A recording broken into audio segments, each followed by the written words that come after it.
ভাই এসেছেন খরার দলপতিপুর থেকে। তো ওনার নামটা হচ্ছে মামুন পাত্র। ওনার কালকে শেয়ার করেছিলেন উনি, প্রত্যেকটা পোস্টে শেয়ার করেন উনি। তো হোয়াটসঅ্যাপে পাঠান, হোয়াটসঅ্যাপে অনেকেই পাঠাচ্ছেন না, তারা বলছে আমি পাচ্ছি না, শেয়ার করছি পাচ্ছি না। আপনি কি বলেন, হোয়াটসঅ্যাপে শেয়ার করেছেন পাচ্ছেন? অবশ্যই হোয়াটসঅ্যাপে শেয়ার করলে নিশ্চয়ই পাবেন আপনারা। মানে হোয়াটসঅ্যাপে স্ক্রিনশটটা শেয়ার করতে হবে, শেয়ার করার পরে, নাহলে ধরুন আমি জানতে পারছি না কে শেয়ার করছে। তো কেমন লাগলো বলুন, আমার দোকানে এলেন, ভালো লাগছে যে শেয়ার করে এটুকু একটা সামান্য জিনিস পেয়েছি। অনেকেই বলেছিল পাওয়া যায় না, আপনাকে বলেছিল হয়তো? হ্যাঁ, অনেকে বলছে তো ফ্রড। আমি তো মনে করি, আমি নিজে আসছি, আমি তো মনে করি যে এসব কোনো ফ্রড নয়। অনেক ব্যক্তি অনেক কথাই বলে, কিন্তু নিজের চোখে দেখাটা দরকার। ধন্যবাদ দিদি ভাই। তো আমার দোকানে এসেছেন অনেক কষ্ট করে, অনেক দূর থেকে এসেছেন রোদের মধ্যে, তো আসার জন্য ধন্যবাদ। আশা করবো আবার আসবেন, আবার শেয়ার করুন।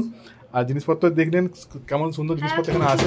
এখানে জুয়েলারি তো খুব সুন্দর ডিজাইন, আসুন দেখবেন, আপনারাও দেখে যান। তো কেন্দ্রের পক্ষ থেকে আপনাকে ধন্যবাদ, অশেষ অশেষ ধন্যবাদ শেয়ার করার জন্য। তো আপনার এই যে ভাইরাল করাটা আপনাকে দিলাম, তো কেমন লাগছে বলুন? খুব সুন্দর লাগছে। ঠিক আছে, ধন্যবাদ দিদি ভাই, আবার আসবেন, শেয়ার করতে থাকুন।